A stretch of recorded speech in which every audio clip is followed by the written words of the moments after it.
முதலாவதாக அற்புதமான செய்திகளை சொன்னார்கள். எங்களுடைய துணைத் தலைவர் சொல்லும்போது சொன்னார், ஊழலுக்காக இந்த தேர்வுல ஊழல் நடந்ததுங்கிறதுக்காக மட்டும் இந்த நீட் கூடாதுன்னு வாதம் இல்லை.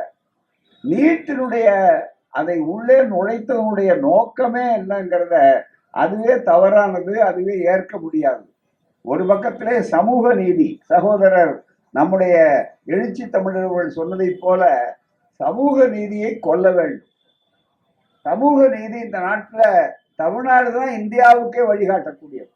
தமிழ்நாட்டில் செய்கிற ஒவ்வொரு பணியும் தமிழ்நாட்டு மக்களுக்கு மட்டுமல்ல, பலனை அனுபவிக்கிறவர்கள், போராடுகிறவர்கள் நாம். அந்த பலன் தமிழ்நாட்டுக்கு மட்டும் என்று கிடையாது. எப்படி ஒரு இடத்துல அங்கு ஒரு குறிப்பிட்ட இடத்துல அணையாக தேக்கப்பட்டாலும் அது எல்லா வயல்களுக்கும் பாய்வதற்கு எப்படி கடைமடை வரை போக வேண்டும் என்று நினைக்கிறோமோ, அதே போலத்தான் இதனுடைய பயன் என்பது போராட்டங்கள் இருக்கு. உதாரணமாக முதலாவது அரசியல் சட்ட திருத்தத்தை பற்றி சொன்னார்கள் இங்கே. அந்த முதலாவது அரசியல் சட்ட திருத்தம் கம்யூனல் ஜிஓ இருந்தபோது பிற்படுத்தப்பட்டவர்கள், ஒடுக்கப்பட்டவர்கள் என்று சொல்லும் போது அது தமிழ்நாட்டுக்கு மட்டும்தான் இருந்தது. தமிழ்நாடுனா அன்றைய சென்னை மாகாண அமைப்பு, பிறகு தமிழ்நாடு. ஆனா அதுக்கு அடுத்தது எப்படி வந்ததுன்னா, இந்த வழக்கு போட்டது ஒரு மறைமுக நன்மை ஏற்பட்டது. அது கேடுதான், பொய்யான பிரமாண பத்திரம். சண்பகம் துரைராஜனுங்கிறவங்க மனுவே போடல மருத்துவக் கல்லூரிக்கு. எவ்வளவு தைரியம் இருந்தா மனுவே போடாம போய் பால்ஸ் அபிடவிட், நான் மனு போட்டிருக்கேன், எனக்கு இடம் கிடைக்காம போகலாம், இடம் கிடைக்கலன்னு போகல. ரிட்டினுடைய தத்துவம் என்னன்னா, சட்டம் படித்தவர்களுக்கு சொல்றோம், where there is a legal right there is a legal remedy. இதுதான் அடிப்படையானது, இதுதான் சட்டம். மிக முக்கியம். உரிமை இருந்தால்தான் அங்கே உங்களுக்கு தீர்வு வேணும்னு கேட்க முடியும். உரிமையே இல்லாத போது நீங்கள் அதை உரிமை கொண்டாட முடியாது, தீர்வு கேட்க முடியாதுங்கிற சட்டம். ஆனா அதெல்லாம் மறைச்சிட்டாங்க. ஆனா எப்பேற்பட்டவர்கள் அவர்கள் இருப்பார்கள், என்ன செய்வார்கள் சொன்னார் பாருங்க சகோதரர் கொஞ்ச நேரத்துக்கு முன்னால. எதையும் செய்வார்கள் அடையாளம் இந்த இதுவும் உதாரணம். அதுல அரசியல் சட்டத்தை எழுதினவரே ஹைகோர்ட்ல வாதாடுறார். அதே அல்லாடி கிருஷ்ணசாமி ஐயர் பொய்யான அஃபிடவிட் கொடுத்த ஒரு பெண்ணுக்காக உச்ச நீதிமன்றத்திலையும் வாதாடுகிறார். நம்ம ஆட்கள்லாம் அவ்வளவு பெரிய நிலைக்கு போன பிற்பாடு கோர்ட்டுக்கே வரமாட்டாங்க.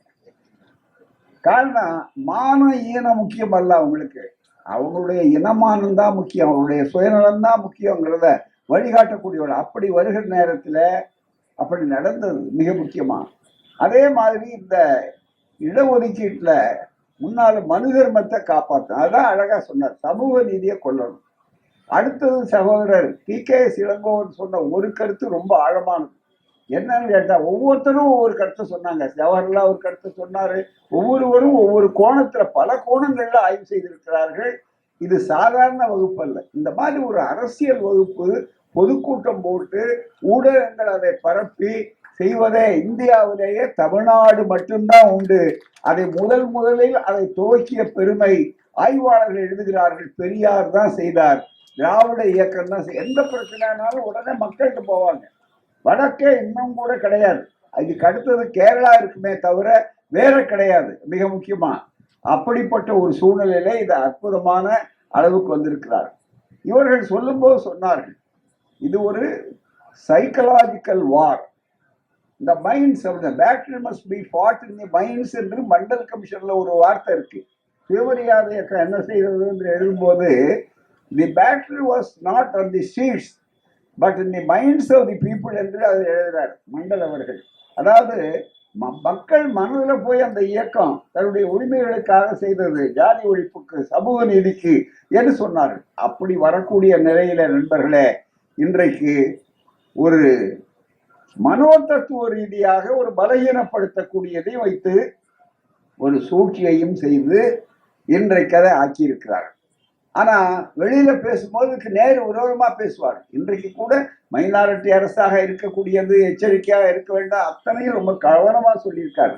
ஏன்னு கேட்டா, நம்ம நாட்டுல எப்படி பிற்படுத்தப்பட்டவர்களே ஆயுதங்களாக பயன்படுத்துகிறார்கள், ஒடுக்கப்பட்டவர்களே ஆயுதங்களாக பயன்படுத்துகிறார் சொன்னார். இது அவங்களுக்கு கை வந்த கலை. இது ராமாயணத்துல எப்படி ராவணனை வீழ்த்தினாங்க, விபீஷணனை வைத்துதான். அதே மாதிரி பிரகலாதனுடைய பங்களிப்பு என்ன, ஒவ்வொரு புராணத்திலையும் புராணம் பொய்யா இருக்கலாம், ஆனா தத்துவம் ரொம்ப மிக முக்கியம். பெரியார் தான் சொல்லுவார் மிக முக்கியமா. அதே மாதிரி பாருங்க, அனுமாருக்கு எந்த இடம் செய்கிறவன் பூரா அனுமார், வீட்டுட்டு வந்தவன் பூரா சிறிய கதைப்புடி அனுமார். ஆனா உட்கார்ந்து இருக்கிற இடம் அவனுக்கு எங்க இடம், இடஒதுக்கீட்டுல எல்லாரும் உட்கார்ந்துருப்பாங்க பக்கத்துல. அந்த படத்துல கூட அனுமார் கீழே தான் இருப்பார் மிக முக்கியமா.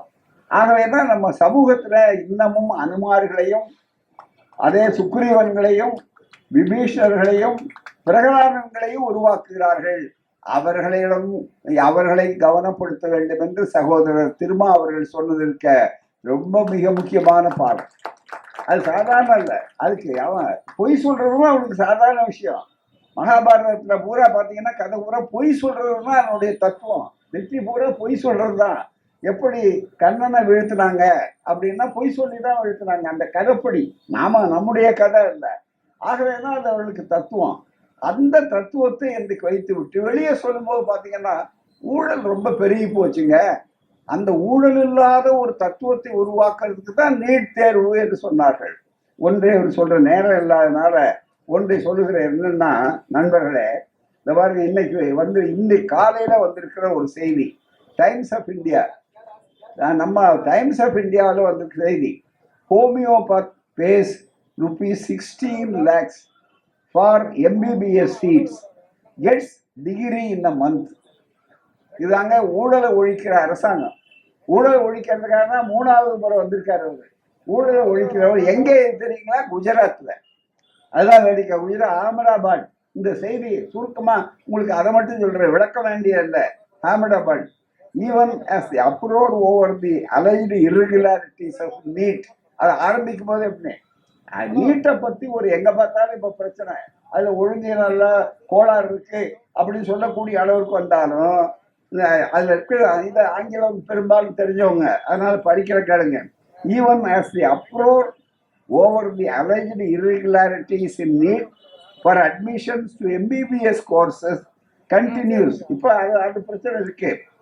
A shocking case, அதிர்ச்சி விட்டக்கூடிய வழக்கு. A shocking case, medical education fraud, Times of India எங்க பத்திரிகை இல்ல, fraud has come to Mehsana in North Gujarat.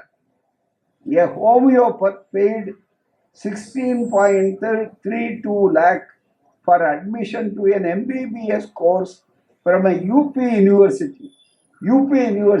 அதுதான் ரொம்ப புனித கங்கை. அப்ப தேர்வு சொல்லும் போது உச்ச நீதிமன்றத்து நீதிபதி சொல்றாரு, நாங்களுக்கு விளக்கல என்னன்னா புனிதமான தேர்வு. அதுல இருந்தையா தேர்வுல புனிதமான தேர்வு. இவன் புனிதம்னு சொல்லியே நம்ம அழிச்சுட்டான். இதை தொடாதே, கிட்ட வராதே, புனிதம். அங்க கோயிலுக்குள்ள போகாதே, புனிதம். கங்கைக்கு என்ன பேர் வச்சான்னா ஹோலி கேஞ்சஸ், புனித கங்கை. புனித கங்கைக்கு தான் 30,000 கோடி செலவு பண்ணி சுத்தப்படுத்துறான். அதோட புனித கங்கை எப்பயே சுத்தப்படுத்தணும். மிக முக்கியமா 30,000 கோடி செலவு பண்ணா அது பிரயோஜனம் இல்லைன்னு முடிவு பண்ணிட்டான். இனிமே செலவே பண்ணக்கூடாது. அதுதான் மற்ற ஊர் நம்ம இதெல்லாம் மற்ற தண்ணி மட்டும்தான் வரும். நம்ம காவிரி பிரணையில மற்ற இதுல பெண்ணாறுல தண்ணி மட்டும்தான் வரும். அந்த புனித கங்கையை பார்த்தீங்கன்னா புணமும் சேர்ந்து வரும், நிறைய வரும். அதுதான் மிக முக்கியம். அதுதான் புனிதம். இப்படி எல்லாம் புனிதம். இப்பவும் பாருங்க, அங்க மேல போய் உட்கார்ந்துக்கிட்டு எழுதும்போது புனித பாருங்க. அந்த தேர்வுல என்னையா புனிதம் இருக்கு? பிற முக்கியமா கேட்கறான், ஜெயிக்கிறான், தோக்கறான். இதுதான் மிக முக்கியம். இப்படி ஏமாத்துறாங்க ஒவ்வொரு இடத்துலயுங்கிறது பெரியார் கண்ணாடி போட்டு பார்த்தாதான் அது தெளிவா தெரியும். அந்த அடிப்படையில MBBS course from a UP university and received his degree and certificate within a month, making full payment without attending a single class or taking any exam. ஒரு பரீட்சை கிடையாது, ஒரு நாள் போய் உள்ள உட்கார்ல, எதுவுமே இல்லை. 16.32 லட்சம் 32,000 14,32,000 கொடுத்த உடனே அவருக்கு MBBS டிகிரி. அதுக்கு என்ன தெரியுங்களா? படிப்பு புதுசா அதுக்கு வச்சிருக்காங்கன்னா all India alternative medical council. அதாவது ஆல் இந்தியா மெடிக்கல் கவுன்சில் இவங்கெல்லாம் தரத்தை பாதுகாக்கிறவங்க. தயவு செய்து எண்ணி பாருங்க எவ்வளவு மோசடியை நம்ம மீது திணித்து நம் பிள்ளைகள் மேல வந்துட்டு இருக்கிறாங்க. இன்னைக்கு அமெரிக்காவில் இருக்கிறதெல்லாம் எடுத்து சொன்னார்கள் பூராமே, அவ்வளவு தூரம் போக வேண்டாம். இன்னைக்கு குடியரசுத் தலைவருக்கு மருத்துவர் இருப்பாங்க, பிரதமர் மோடிக்கு மருத்துவர் இருப்பாங்க, பூரா சரியா இருக்கு, வெளியில தெரியல என்றாலும். ஆனா அவங்கெல்லாம் என்ன நீட் தேர்வு பாஸ் பண்ணவங்களா? நீட் தேர்வு பாஸ் பண்ணவங்கள தான் நாங்க மருத்துவராக வச்சிருக்கோம்னு நீங்க யாராவது சொல்ல முடியுமா? அதாவது தகுதி திறமை என்று பேசிக்கொண்டிருக்கிற சூழ்நிலையில எனவே இவ்வளவு பெரிய கொடுமைகள் இருக்கின்றன. ஆகவே முதல்ல மனோதத்துவ ரீதியாக சமூக நீதியை கொல்லுவதற்காக இந்திய அரசியல் சட்டத்துல பாபா சாஹேப் புரட்சியாளர் அம்பேத்கர் அவர் எடுத்த உடனே தி ஜஸ்டிஸ் முதல் வார்த்தை அந்த அரசியல் சட்டத்துல. இது முகப்புறையில justice social, economic and political. அரசியல் கூட கடைசியா தான் வச்சிருக்காரு. எக்கனாமிக் பொருளாதாரம் ரெண்டாவது, முதல்ல வச்சு சோசியல் ஜஸ்டிஸ். அதை அழிக்கணுங்கிறதுக்காகத்தான் இந்த முறை. அன்றைக்கு சமஸ்கிருதம் சொன்னார்கள் இங்க, இன்றைக்கு நீட், அவ்வளவுதான். அன்னைக்கு சமஸ்கிருதம் படிக்கணும்னாங்க, இன்னைக்கு நீட் தேர்வு. வேற முறை மாறி இருக்கே தவிர நமக்கு வலை வைத்திருக்கிறார்கள் என்பது முக்கியம். பாதகம் செய்பவரை கண்டால் நாம் பயங்கொள்ளலாகாது பாப்பா, மோதி மிதித்து விடு பாப்பா, அவர் முகத்தில் உமிழ்ந்து விடு பாப்பா. அண்மை செய்திகளை உடனுக்குடன் தெரிந்து கொள்ள இணைந்திருங்கள் இயம்நாடு